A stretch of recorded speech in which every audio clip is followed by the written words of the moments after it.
Meu filho me abandonou no aeroporto. Me deixou lá, sentado num banco, com a mala do lado, como se eu fosse nada.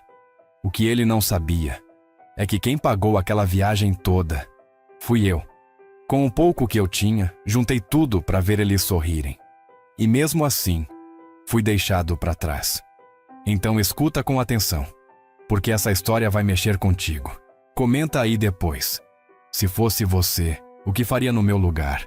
E me fala também, tá me ouvindo de qual cidade desse mundão? Sabe? Tem coisa que a gente nunca imagina que vai viver. Ainda mais vindo de um filho. A gente cria, cuida, protege, abre mão de tudo. E um dia, do nada, se vê sozinho, esquecido, como se a gente fosse um incômodo.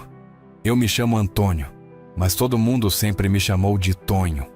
Tenho 74 anos bem vividos, com muito mais calo na alma do que no pé. Trabalhei a vida inteira como mecânico. Desde os 15 anos, fui ajudante numa oficina pequena lá em São Miguel Paulista, zona leste de São Paulo. Depois abri minha própria borracharia. Trabalhei com graxa debaixo da unha e cheiro de óleo no cabelo por mais de 40 anos. E nunca me queixei da vida, não. Só tinha o primário, mas criei meus 2 filhos com dignidade. Um deles, o mais velho, o Jorge, sempre foi mais frio, mas eu achava que era só o jeito dele. A gente, pai, às vezes se engana, vê só o que quer ver. A mãe deles, a minha Lourdes, essa sim era o coração da casa. Firme, doce, justa. A gente brigava como todo casal, mas era amor de verdade. E foi por amor que a gente passou por tanta dificuldade. Ela fazia faxina, cozinhava para fora, ajudava na borracharia quando o movimento apertava. Eu e ela, sempre juntos. Até que ela se foi. Câncer. Rápido. Cruel. E ali eu senti o chão afundar. Porque quando ela partiu, parece que levou junto a bússola da casa. O Jorge mudou, mais distante ainda. A única coisa que restou para mim foi tentar manter a família unida. Eu já estava aposentado, vivendo com pouco, mas com cabeça erguida. Até que veio essa tal viagem. Era aniversário da minha nora. Festa em Natal, no Rio Grande do Norte. Estavam organizando fazia meses. A ideia era levar a família toda. O Jorge, a esposa dele, meus 2 netos e eu. Mas eu percebia nos olhos dele que minha presença era um incômodo. Eu insistia. Jorge, deixa disso, eu ajudo nos custos. E ele respondia com aquele, deixa, pai, deixa que a gente vê isso. Só que eu sabia que se eu não fizesse nada, eu não iria. Então eu fui até o banco, saquei parte do meu fundo de garantia. Vendi umas ferramentas antigas da oficina e com aquele dinheiro paguei as passagens. Todas. Para ele, para a mulher, para os meninos e para mim. Não falei nada. Queria só ver o sorriso deles. Achava que isso ia fazer ele me enxergar de novo. Bobeira da minha parte. No dia da viagem, chegamos no aeroporto de Guarulhos. Ele estava impaciente, como sempre. Eu atrasei 5 minutos, porque minha perna estava doendo. E ainda parei no banheiro. Quando eu cheguei no portão de embarque, eles já tinham ido. Sozinho, com a mala na mão. E aquele aviso na tela dizendo portão encerrado. Liguei pro Jorge. 1, 2, 5 vezes. Ele atendeu só na sexta e disse: pai, não dava mais para esperar. Você se atrasou, a gente se encontra lá. Mas eu sabia, ele sabia. Era desculpa. Era o jeito dele me deixar de fora, sem parecer cruel. Sentei num banco de metal com os olhos marejando e fiquei olhando as famílias embarcando, abraçando, rindo. Enquanto eu só pensava, onde foi que eu errei? Mas naquele banco gelado, sozinho, alguma coisa dentro de mim acendeu. Porque ali, naquele silêncio, eu tomei uma decisão. E é sobre isso que eu vou te contar no próximo pedaço dessa história. Eu fiquei ali, sentado naquele banco gelado do aeroporto, uns bons 20 minutos sem piscar. Olhava para frente, mas não via nada. Sabe aquele tipo de silêncio que grita no ouvido? Pois é, era esse. Do meu lado, a mala marrom. Não era nova nem chique. Era a mesma mala que eu usava quando viajava com a Lourdes para visitar minha irmã em Poços de Caldas. Tinha um zíper torto, um cheirinho de guardado. E dentro, umas camisas de botão que eu separei com gosto. Queria estar apresentável na viagem, né? Bobeira de velho que ainda se importa. Eu só pensava numa coisa. Eles estão no avião agora, sentados, juntos, rindo. E eu fiquei, não chorei. Pior, eu me calei por dentro. Mas foi nesse silêncio que uma ideia começou a nascer. Eu não ia para casa. Não naquele dia. Peguei a mala, me levantei devagar e fui andando, meio sem rumo pelos corredores. Vi gente com pressa, outros dormindo em cima das mochilas. Famílias inteiras, crianças empolgadas. E ali, no meio daquela multidão apressada, eu percebi o quanto eu estava invisível. A gente vai ficando velho e parece que o mundo vai diminuindo a gente, vira peso. Vira, depois eu ligo, não dá para te levar agora, vai atrapalhar a logística. Palavras bonitas para esconder o abandono. Mas ali, no meio daquela pressa toda, eu decidi uma coisa. Ia me dar um presente. Pela primeira vez em muitos anos, eu ia pensar em mim. Vi uma placa. Ônibus rodoviário. Terminal de conexão. Pensei, se eles foram pro norte, eu vou pro sul. Só de teimosia, talvez. Ou para dar ao meu coração um pouco de distância dessa ferida recém-aberta. Fui até o guichê e perguntei para a moça: tem ônibus para Curitiba hoje? Ela disse: tem sim, senhor. Sai em 1 hora. Comprei a passagem. Curitiba, não tinha ninguém lá. Mas me lembrei de um tempo, muitos anos atrás, que eu e a Lourdes passamos um fim de semana por lá. Ela adorou o Jardim Botânico. A gente tirou uma foto na frente da estufa. Ela com um vestido azul e um chapéu que compramos numa feirinha. Era isso. Curitiba não era um destino. Era uma lembrança que eu podia alcançar de novo. Enquanto esperava o ônibus, comprei um pão de queijo e um café. Sentei num banco e fiquei olhando do movimento. E naquele instante, me dei conta de uma coisa simples, mas poderosa. Fazia tempo que eu não tomava um café sem pressa. A vida da gente vai sendo engolida pelas urgências dos outros. A gente corre para agradar, para manter a família junta, para não dar trabalho. Mas se esquece que também precisa se escutar. E naquele café quente, meio amargo, eu me ouvi de novo. Entrei no ônibus com a mala no colo. Não precisava nem colocar no bagageiro. Era leve, como se ela entendesse que aquele momento era só meu. Durante a viagem, fiquei olhando pela janela. As estradas escuras, os postes passando rápido, o som baixo do motor. Lembrei da Lourdes de novo. Ela sempre dizia: Tonho, você precisa aprender a gostar da sua própria companhia. Na época, eu ria. Agora, entendi. Cheguei em Curitiba de manhãzinha. Frio. Um frio que abraça. Andei até uma padaria, pedi um café com leite e 2 pães na chapa. Sentei perto da janela. E ali, pela primeira vez em muito tempo, eu respirei fundo e me senti inteiro. Não era felicidade, não. Era presença. Era uma paz tímida que vinha devagar, sem fazer barulho. Passei o dia andando sem rumo. Fui até o Jardim Botânico. A estufa estava igual. Os jardins mais floridos do que eu lembrava.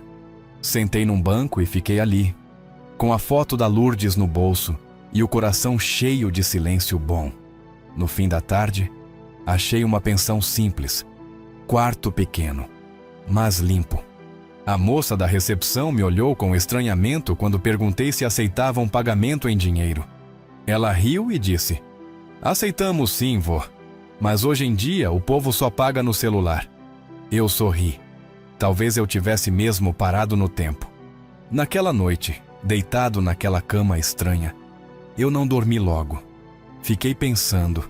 Não era a primeira vez que eu me sentia sozinho, mas era a primeira vez que essa solidão não doía tanto. Porque agora, ela estava acompanhada de escolha. Eu escolhi não voltar para casa naquele dia. Eu escolhi me dar um tempo, me escutar, me cuidar. E sabe, eu percebi uma coisa. A gente passa a vida tentando ser importante para os outros, mas só começa a viver mesmo quando se torna importante para si. Eu não sabia quanto tempo ia ficar por ali. Talvez uns 2 dias, talvez uma semana.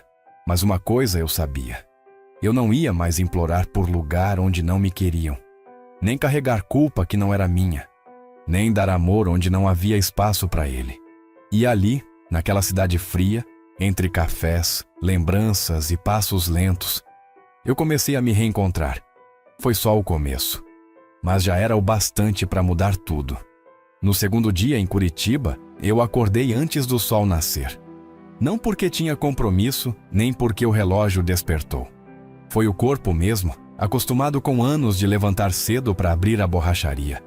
Engraçado como o hábito fica, mesmo depois que a vida muda. Levantei devagar, me espreguicei com aquele estalo nas costas que já virou parte de mim, e fui para o banheiro da pensão. A água do chuveiro era morna, o suficiente para não reclamar. Enquanto a água caía, fiquei olhando meu próprio reflexo no espelho embaçado. A barba por fazer, os olhos fundos, os cabelos brancos bagunçados. Mas tinha algo diferente naquele rosto. Uma calma, talvez. Um silêncio novo. Não era felicidade. Não me entenda mal. Era mais como um alívio de não precisar provar nada para ninguém naquele momento. Desci para tomar café. A pensão servia um pão francês com margarina e um copo de café coado na hora. Sentei na mesa do canto, perto da janela, e vi o movimento começando lá fora. Gente indo para o trabalho, estudantes com mochilas nas costas, vida correndo do lado de fora enquanto, por dentro, eu andava num tempo mais lento. Uma senhora sentou perto de mim e puxou conversa. Dona Yolanda, era o nome dela. 79 anos, viúva, morava ali na pensão fazia uns 3 meses, desde que o filho a deixou com uma mochila e uma desculpa esfarrapada. Ele disse que era só por uns dias. Ela me contou com aquele sorriso triste de quem já entendeu tudo. Eu apenas balancei a cabeça. Não precisei dizer nada. Nossos silêncios se entenderam. Depois do café, saí para andar. A cidade parecia diferente agora. Não mais como um refúgio, mas como um espelho. Cada rua que eu cruzava, cada rosto que eu via, parecia me contar alguma coisa. Passei por um sebo, entrei sem pretensão. Vi um livro de capa gasta com o título O Peso do Silêncio. Peguei, folheei devagar. Li um trecho qualquer e aquilo me atravessou. Às vezes, o silêncio fala mais sobre nós do que qualquer palavra. Fechei o livro, comprei, nem para ler depois, só porque me senti visto por aquelas palavras. Sentei num banco da praça Tiradentes. Fiquei observando um menino brincando com o avô. O mais velho sorria largo, agachava mesmo com dificuldade, empurrava o carrinho de brinquedo, ria alto. E eu, de longe, sorria também. Mas o sorriso logo deu lugar a um nó na garganta. Lembrei dos meus netos, dos domingos em que eu fazia arroz com galinha para eles, dos desenhos que eles me mostravam e eu fingia entender, da risada da mais nova quando eu fazia careta com a dentadura. Lembrei do quanto eu era feliz por causa da presença deles, mesmo quando o Jorge não fazia questão nenhuma de ficar por perto. Era pelos netos que eu ainda suportava os silêncios e os olhares atravessados do meu filho. Era por eles que eu suportava o não dito, o desprezo disfarçado de indiferença. Mas agora, ali, sentado naquele banco de praça em outra cidade, percebi que eu também era alguém além de avô. Eu era homem, marido que foi, amigo que ainda podia ser, pessoa que sentia, que pensava, que doía. Voltei para a pensão no fim da tarde. Dona Yolanda me chamou para tomar um chá. Aceitei. Conversamos sobre tudo e nada. Ela contou da vida dela em Santa Catarina, das costuras que fazia, das novelas que assistia sozinha. Eu falei pouco. Ainda não tinha coragem de contar meu motivo de estar ali. Mas foi bom escutar alguém sem ser julgado, sem pressa, sem compromisso. Era um tipo de companhia que há muito tempo eu não tinha. E ali, naquele quarto com cheiro de lavanda e som de chaleira no fogo, eu senti que alguma coisa dentro de mim estava se costurando de volta. Não tudo, mas um pedaço pelo menos. Naquela noite, deitei e pensei muito. Pensei em ligar para o Jorge, em mandar uma mensagem só para saber se chegaram bem. Mas o dedo hesitou. O orgulho, talvez. A mágoa, com certeza. Mas acima de tudo, o medo. Medo de ouvir a voz dele e sentir o mesmo gelo de sempre. Medo de me doer de novo. E medo de, mais uma vez, ser o único tentando salvar uma ponte que o outro já deixou cair há anos. Então, em vez disso, eu fechei os olhos e pedi. Pedi para Lourdes, de onde ela estivesse, me dar força. Não para voltar, mas para seguir. Na manhã seguinte, decidi que ia ficar mais uns dias. Peguei meu caderno velho que sempre andava comigo e comecei a escrever. Não era nada bonito, nem bem escrito, mas era meu. Escrevi sobre o aeroporto, sobre a mala, sobre a dor de ser deixado. E pela primeira vez, não senti vergonha do que sentia. Porque, veja bem, a vergonha que a gente carrega nem sempre é nossa. Às vezes é só o peso da expectativa dos outros sobre quem a gente deveria ser. E naquele papel amassado, com minha letra tremida, eu fui me dizendo: você ainda está aqui, você ainda importa. E se ninguém mais te enxergar, pelo menos você se vê. Acho que foi naquele terceiro dia que eu comecei a fazer as pazes comigo mesmo. Ainda com raiva, ainda com tristeza, mas já com mais clareza e com algo que eu nem lembrava mais que existia: vontade de viver por mim. Na manhã do quarto dia, o frio já não incomodava tanto. Ou talvez fosse só o corpo se acostumando com a nova rotina, com o silêncio, com os próprios pensamentos. Acordei antes do despertador da pensão, como sempre. Ainda não sabia exatamente o que faria com o dia, nem com a semana, nem com o que restava da vida. Mas aquela incerteza que antes me gelava os ossos, agora parecia suportável. Me vesti devagar, arrumei a cama com aquele cuidado automático de quem foi casado por 50 anos e desci para tomar café. A mesa era a mesma, o pão com margarina era o mesmo, o café ainda forte demais. Mas algo em mim já não era mais exatamente igual. Era como se, devagarzinho, eu estivesse voltando a ocupar meu próprio corpo. Depois do café, saí para caminhar. Levei o caderno comigo. Entrei numa biblioteca pública pequena, antiga, cheirando a madeira e papel envelhecido. Sentei numa das mesas do fundo, abri o caderno e comecei a escrever. Não para ninguém ler. Escrevia como se estivesse falando comigo mesmo em voz baixa. E sem perceber, escrevi o nome dele. Jorge. Só o nome. Depois, deixei a caneta parada. Fiquei olhando aquela palavra por longos minutos. Aquele nome já me deu tanto orgulho. E agora, só me pesava no peito. Voltei no tempo, sem querer. Lembrei de uma tarde de domingo. Ele devia ter uns 5 anos. Estava doente, febre alta. Lourdes tinha ido trabalhar naquele dia, fazer uma faxina extra, e eu fiquei com ele. Passei o dia molhando um pano na testa dele, cuidando com medo, porque homem da minha geração não sabia cuidar direito, mas tentava. Lembro que no fim da noite, ele me olhou com os olhos cansados e disse: pai, você é meu herói. Aquilo me desmontou. Não chorei na hora, porque a gente era criado para engolir lágrima. Mas guardei aquela frase como se fosse medalha. Anos depois, já adolescente, ele me disse que não lembrava de ter falado isso, e talvez não lembrasse mesmo. Mas eu lembrava, e por muito tempo, foi isso que me deu forças para seguir. O problema é que o tempo muda as pessoas, ou revela o que elas sempre foram. Eu não sei.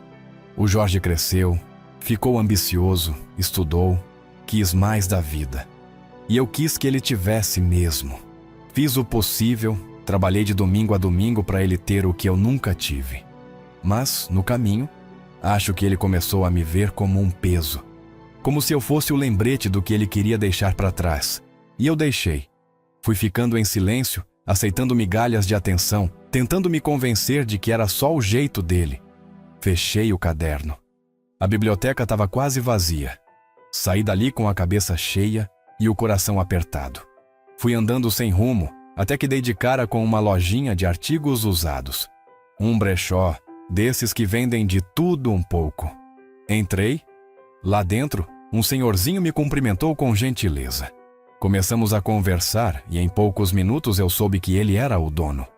Seu Alfredo, 78 anos, viúvo como eu. Contou que abriu aquela loja depois que se aposentou para não enlouquecer em casa. Aqui eu converso, vejo gente, escuto histórias. Melhor que qualquer terapia, ele disse rindo. Fiquei lá mais de 1 hora, olhando as coisas, ouvindo as histórias dele. Quando me despedi, ele me perguntou se eu não queria aparecer de vez em quando, só para jogar conversa fora ou ajudar a organizar as prateleiras. Eu ri, disse que ia pensar. Voltei para a pensão com aquilo martelando na cabeça. Um lugar para ir, uma ocupação. Algo simples, pequeno, mas que me fizesse levantar da cama com motivo. Não era trabalho, era presença. Era ter para onde voltar.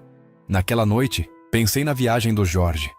Devia estar perto de acabar, ou já tinha acabado. Não sei. Não me ligaram, nem uma mensagem. Os netos que antes me mandavam vídeo engraçado, desenho feito na escola, agora sumidos. Parte de mim ainda esperava, mesmo sem admitir. Esperava que um deles lembrasse, que me ligassem perguntando onde eu estava. Mas o celular ficou mudo. E o silêncio, agora, era a resposta. Decidi então que não ia mais esperar. Não ia viver em função de quem me esqueceu. Era hora de olhar para frente, mesmo que fosse com passos curtos. No dia seguinte, voltei ao brechó. Seu Alfredo me recebeu com um sorriso largo, como se já me esperasse. Me deu uma caixa de livros antigos para organizar e ficou ao meu lado contando causos de quando trabalhava na estrada. Ali, no meio do pó e das capas amareladas, eu me senti útil de novo. Não precisava de muito, só de pertencimento. E aquilo ali já era mais do que eu tinha há tempos.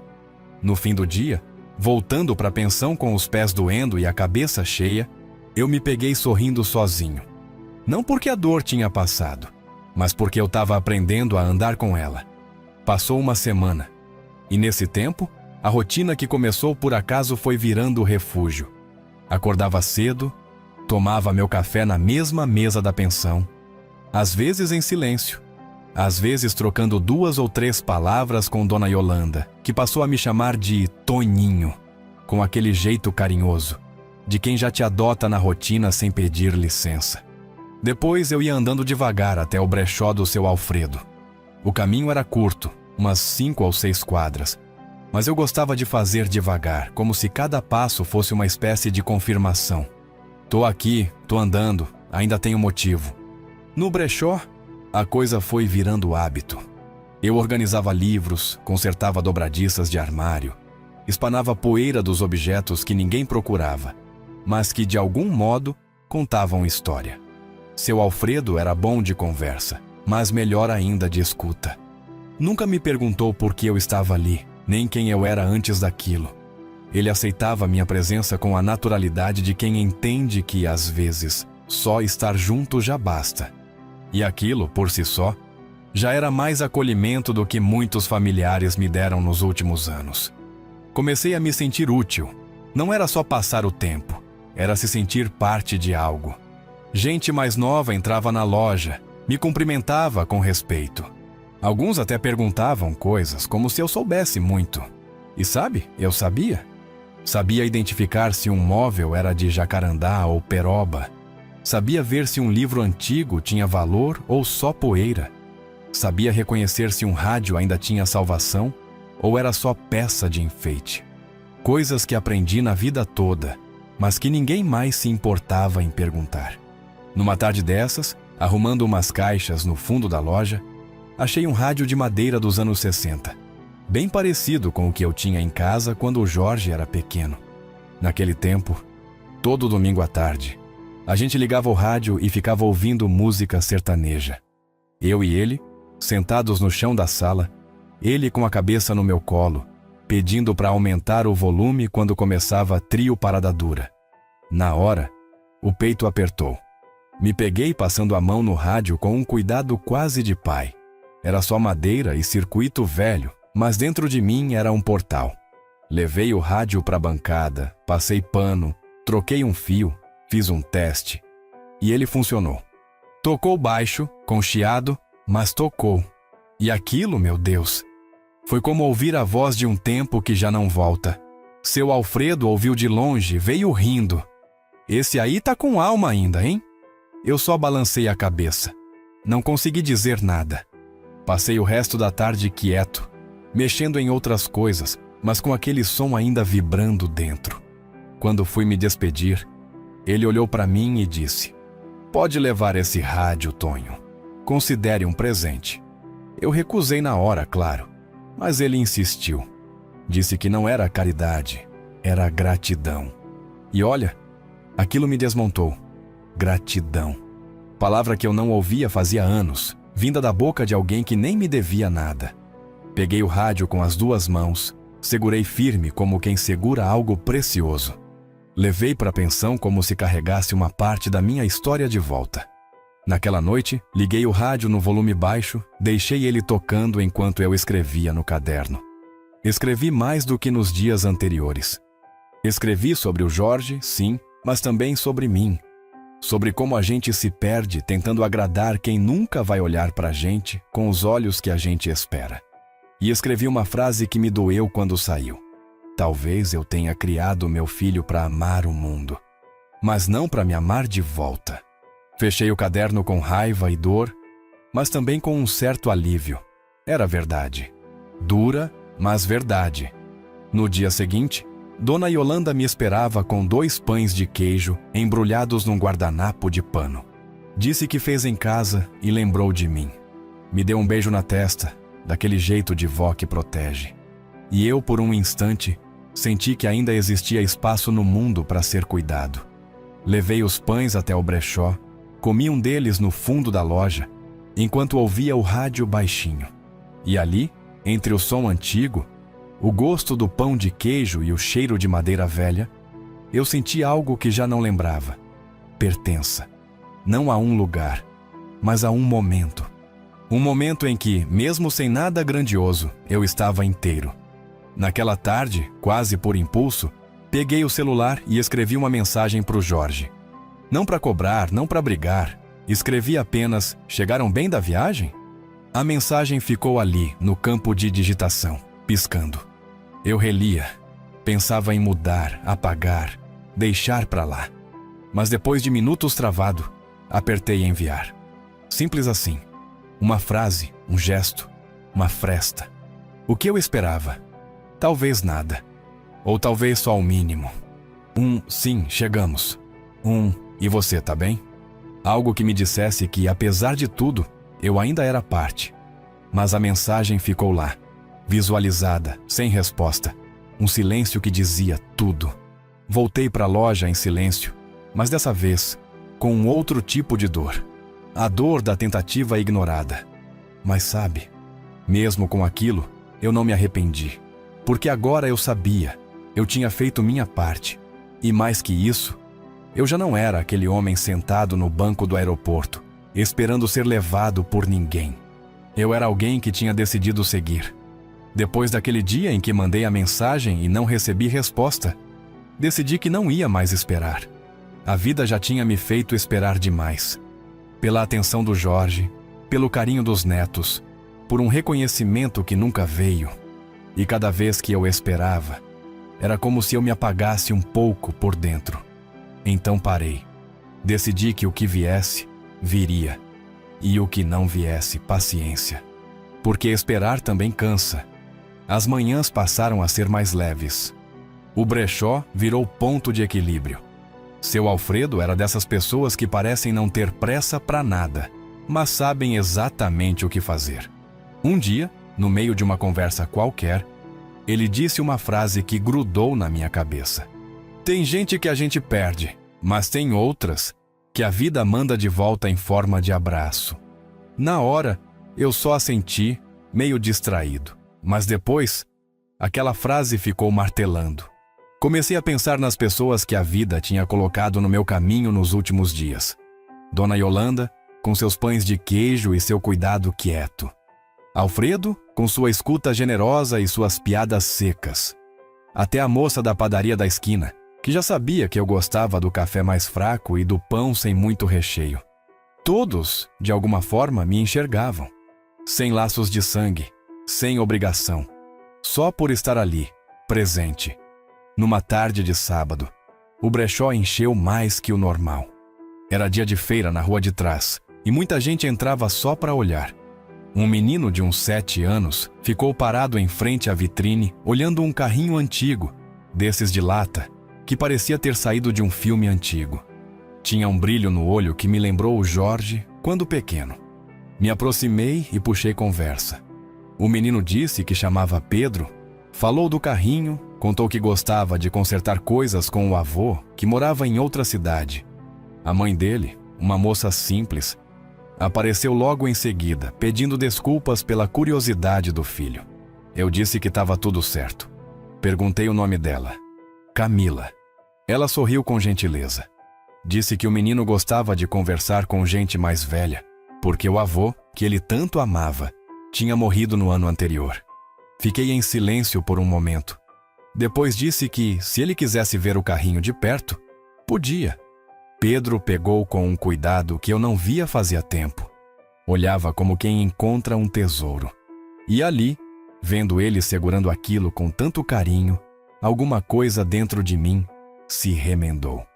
A partir daquele sábado, Camila e Pedro passaram a aparecer mais vezes.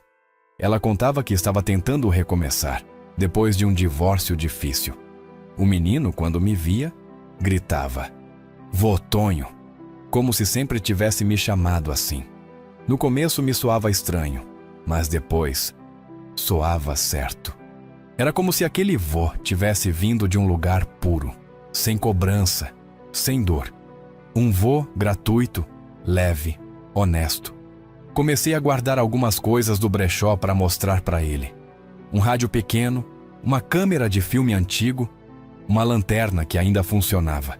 Pedro ouvia tudo com atenção, fazia perguntas, ria alto.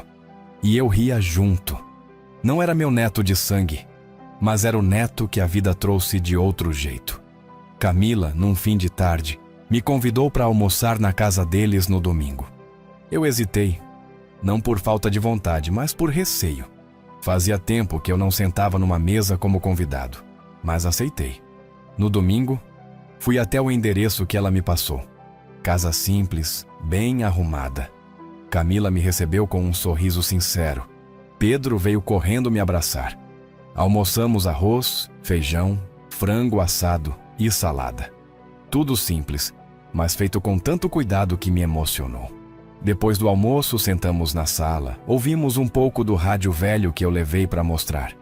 Pedro deitou no meu colo, igual o Jorge fazia, tantos anos atrás. E eu senti um calor no peito que fazia tempo que eu não sentia. Na volta para a pensão, caminhei devagar. O céu já escurecendo, o vento frio no rosto. E pensei, talvez família não seja só quem nasce do teu sangue. Talvez família seja quem te ouve, te acolhe, te convida para a mesa sem te cobrar nada em troca. Talvez seja quem pergunta se você está bem, não por educação, mas por interesse verdadeiro. E naquele momento, eu soube que por mais que o Jorge tivesse se afastado, por mais que os netos de sangue tivessem esquecido, eu ainda tinha lugar no mundo. Um lugar simples, sem glamour, sem título, mas meu. Naquela noite, liguei o rádio. Tocava música antiga, dessas que a gente nem lembra o nome, mas sabe a letra de cor. Deitei na cama com o coração mais cheio que vazio. E percebi, eu não estava esperando que minha família me procurasse mais. Porque agora, eu tinha encontrado algo maior. Gente que me via, me ouvia, me chamava pelo nome, ou melhor, me chamava de vô com o coração. O tempo foi passando devagar, do jeito que só passa para quem já não corre atrás de relógio. A rotina se firmou. Café com Dona Yolanda, manhã no brechó com seu Alfredo, tardes mais leves e os domingos com Pedro e Camila, que foram se tornando mais que visita. Se tornaram um lar emocional. Eu já sabia o caminho da casa de cor. Levava pão doce da padaria para a gente comer depois do almoço. E o Pedro já deixava separado o lugar dele no sofá, do meu lado, como se aquilo fosse antigo e sagrado. Mas por dentro, nem tudo estava resolvido. O silêncio do Jorge ainda pesava. Não era só a falta de resposta àquela mensagem que mandei. Era o silêncio acumulado de anos, das conversas evitadas, das visitas corridas, dos abraços mecânicos no Natal. Era como um eco de ausência que me acompanhava em tudo. Mesmo rodeado de gente nova, mesmo sendo chamado de vô com sinceridade por quem nunca me viu de fralda, aquele vazio não sumia. Só que agora, eu já não deixava ele me paralisar. Eu olhava para ele como quem olha para uma cicatriz. Ainda dói, mas já faz parte do corpo. Teve um dia, no brechó, que seu Alfredo estava mexendo numa caixa de retratos antigos que alguém tinha doado. Fiquei ali ajudando ele a limpar, separar. E, de repente, achei uma fotografia que me travou. Era um senhor com 2 crianças no colo, os 3 rindo. Não me conheciam, claro, mas aquela imagem mexeu comigo. Porque era exatamente o que eu não tinha com o Jorge. Não havia fotos nossas assim. Até existiam fotos formais, aquelas de aniversário, de roupa passada, cara séria. Mas foto espontânea, da gente rindo junto, eu não lembrava. E aquilo doeu. Doeu porque, no fundo, eu sei que tentei, dei tudo o que podia. Trabalhei até tarde, não neguei comida, roupa, escola, carinho. Talvez tenha errado no jeito, como todo pai, mas nunca faltou presença. Só que com o tempo, comecei a ser tratado como se fosse um erro, um peso que ele precisava justificar para não carregar. Naquela noite, depois de fechar o brechó, levei a foto comigo. Pedi pro Alfredo. Ele me olhou e entendeu. Disse: "Leva, Tonho. Às vezes uma foto de um desconhecido ensina mais do que um álbum inteiro de lembrança." Coloquei a imagem dentro do caderno, entre 2 páginas que escrevi meses atrás, e nunca mais reli.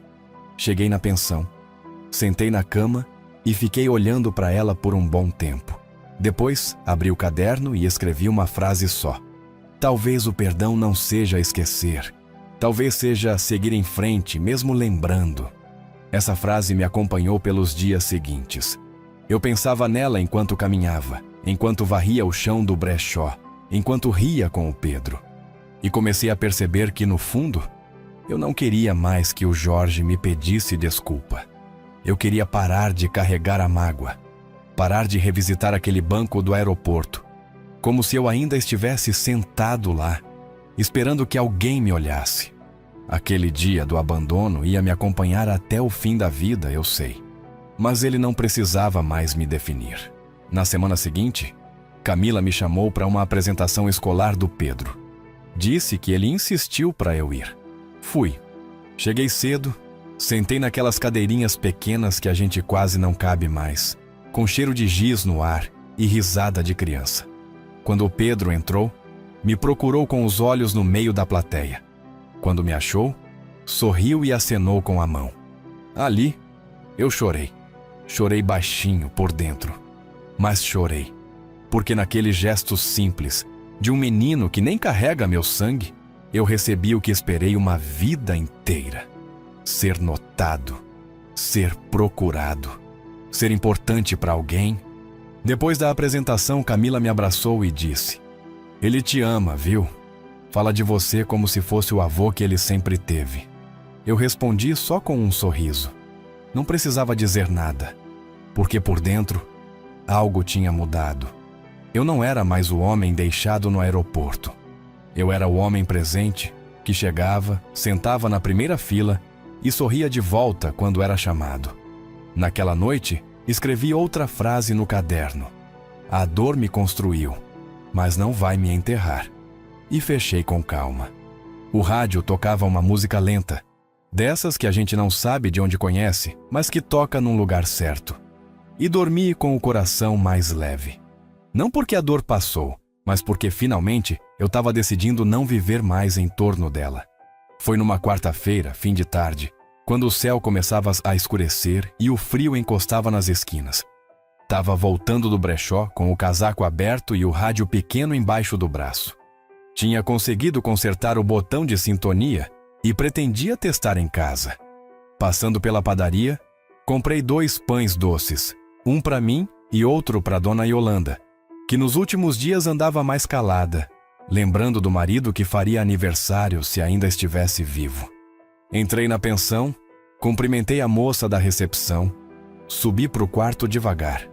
Foi quando ouvi o celular vibrar dentro da mala. Estranhei. Quase ninguém me mandava mensagem. As poucas pessoas com quem falava com frequência eram os que já me viam quase todo dia. Peguei o celular, sentei na cama e vi.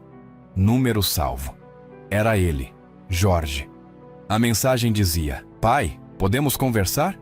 Só isso. Nenhuma vírgula, nenhuma saudade, nenhum sinal de arrependimento. Um pedido curto, seco, direto. Fiquei parado, olhando a tela. Meu dedo tremia. Minha cabeça girava. Aquela frase ecoava com mais barulho do que qualquer outra que eu já tivesse lido. Durante anos, eu sonhei com esse momento. Não a mensagem exatamente, mas o gesto. A vontade dele de vir até mim, de querer reparar, explicar, estender a mão. Mas agora, que ela estava ali, bem diante de mim, tudo o que eu sentia era um grande vazio. Como se aquele gesto tivesse vindo tarde demais. Deixei o celular de lado, fui até a janela. O vento gelado batia no rosto. Lá embaixo, a cidade seguia seu ritmo. Gente voltando do trabalho, buzinas, luzes acendendo nas janelas. E eu, ali, preso entre o que passou e o que poderia acontecer. Pensei em tudo. No dia do aeroporto. No olhar dele, apressado. Como se minha ausência fosse um alívio. Pensei nas risadas dos netos, nas mensagens nunca respondidas, nos aniversários esquecidos. E pensei também em Pedro me acenando da plateia da escola, em Camila servindo arroz com feijão no domingo, em seu Alfredo guardando meu lugar no brechó, em Dona Yolanda me esperando com pão de queijo. Aquilo tudo não era sangue, mas era verdade. Sentei na cama de novo, peguei o celular, li a mensagem mais uma vez. Não respondi. Deixei ali, não por vingança, mas porque eu precisava de tempo. E esse tempo agora era meu. Nos dias seguintes, a mensagem ficou ali, piscando. Jorge não mandou mais nada, nem insistiu. Parecia mais um gesto de consciência do que de afeto. Como se dissesse, fiz minha parte. Mas será que fez? Uma mensagem apaga o que foi quebrado? Um texto mudo, a ausência de anos? E mais ainda, eu queria mesmo reconstruir aquilo? Ou era só a memória me cobrando o que a realidade já não fazia mais sentido sustentar? No sábado, falei disso com seu Alfredo. Contei pela primeira vez o motivo de eu estar ali. O abandono, a viagem, o banco do aeroporto. Ele escutou sem interromper. Quando terminei, ele ficou em silêncio. Depois disse: "Tonho, tem coisa que se conserta. E tem coisa que a gente aprende a deixar com o trinco torto mesmo. Você tem que decidir. Quer abrir essa porta de novo? Ou já encontrou outra casa para morar por dentro?" Aquela frase ficou em mim o resto do dia. No domingo, fui almoçar com Camila e Pedro. Contei para ela, com cuidado, o que tinha acontecido. Ela ouviu com aquele olhar sereno de quem entende mais do que diz. Depois falou: "Você não precisa decidir agora, mas não decide pela dor. Decide por quem você é hoje, não por quem te machucaram ontem." Depois do almoço, eu e Pedro brincamos com um trenzinho de madeira que achamos no brechó. Ele ria alto, me abraçava sem motivo, me chamava de vô, com a boca cheia de bolacha. E ali, entre o barulho dos carrinhos e o som da televisão baixinho, eu entendi uma coisa. Eu não tinha perdido tudo.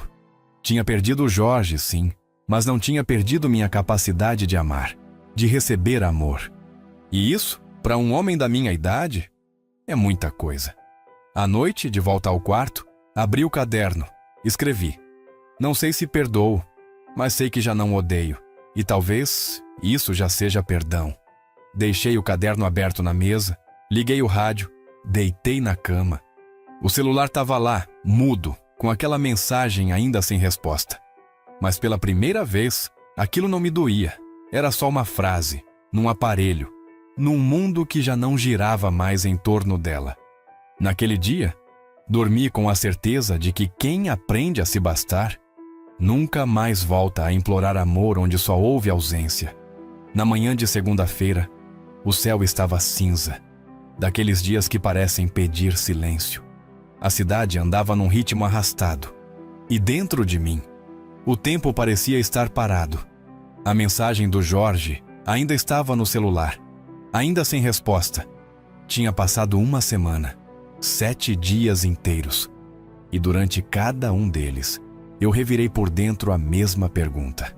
O que é que eu ainda queria dele?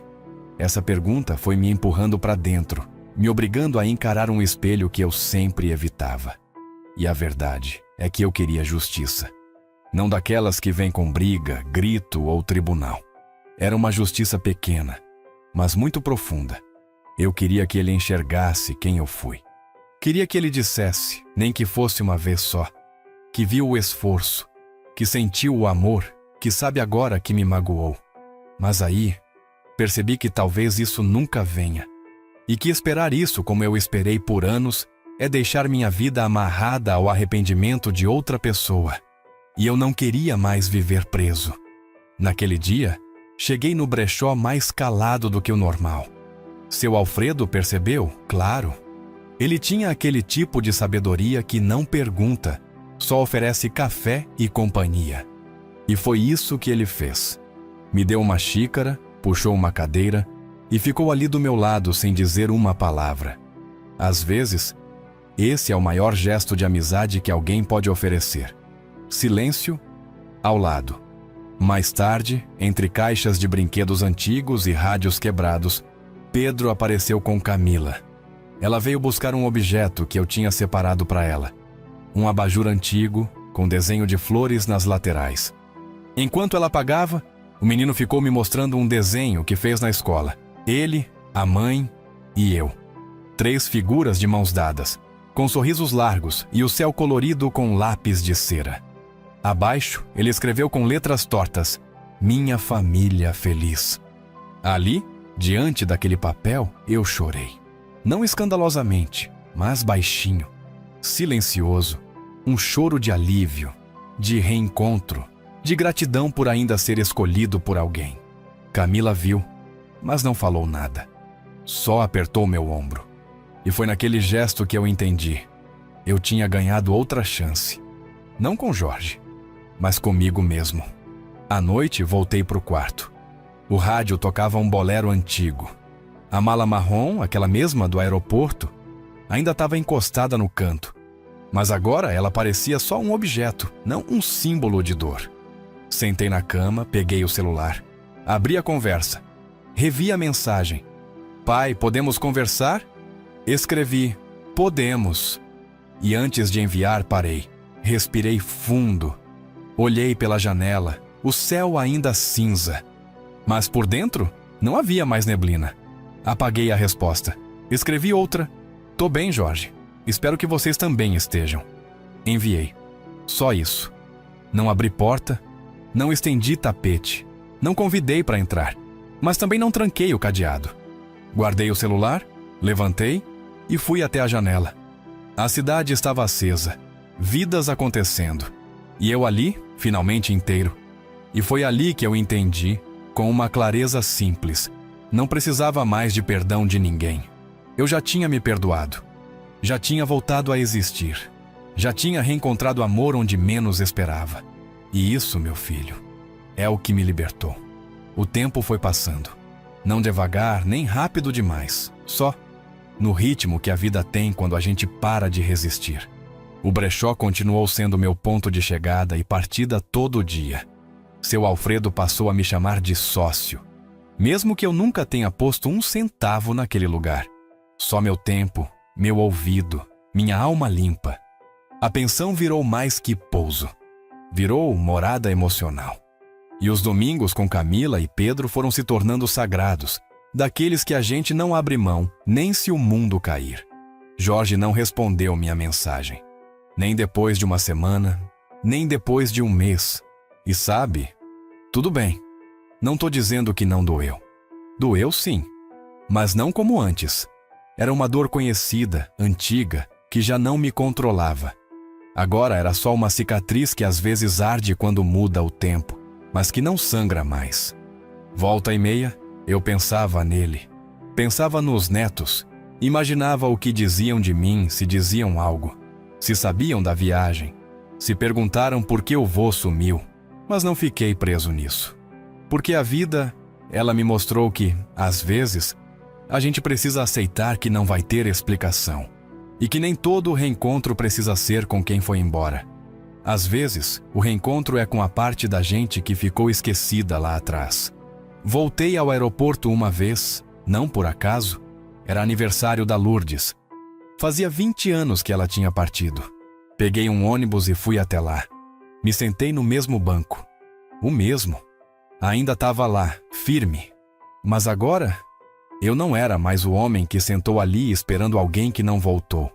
Eu era o homem que tinha se levantado e ido embora por escolha. Que tinha seguido. Que tinha encontrado afeto, sentido e paz. Em outros caminhos. Fiquei ali uns minutos, só observando. Vi um casal com criança pequena correndo, vi idosos sendo acompanhados com carinho, vi abraços e choros bons, e senti que aquele lugar já não era meu trauma. Era só um ponto da estrada, um nó que a vida apertou, mas que eu mesmo desatei. Na volta, passei na praça. Pedro estava jogando bola com 2 amigos e quando me viu, gritou: "Vô Tonho!" Veio correndo, me abraçou apertado. Camila acenou de longe com um sorriso calmo, bonito. Me sentei no banco, tirei um pão doce do bolso, dividi com ele. E fiquei ali, olhando o mundo girar sem pressa. O sol baixando, o barulho das folhas, o calor simples de estar onde se é bem-vindo. Talvez Jorge nunca peça desculpa. Talvez meus netos de sangue nunca me perguntem onde eu fui. E talvez tudo isso doa de vez em quando. Mas o que eu sei, com toda a certeza que um velho pode ter, é que eu não sou mais o homem que vive em função da ausência dos outros. Eu sou o homem que aprendeu a ser presença para si mesmo. E é por isso, meu filho, que eu digo, nunca é tarde para recomeçar. Agora me conta, se fosse você, o que teria feito no meu lugar. E aproveita, me diz aí, tá me ouvindo de qual cantinho desse Brasil?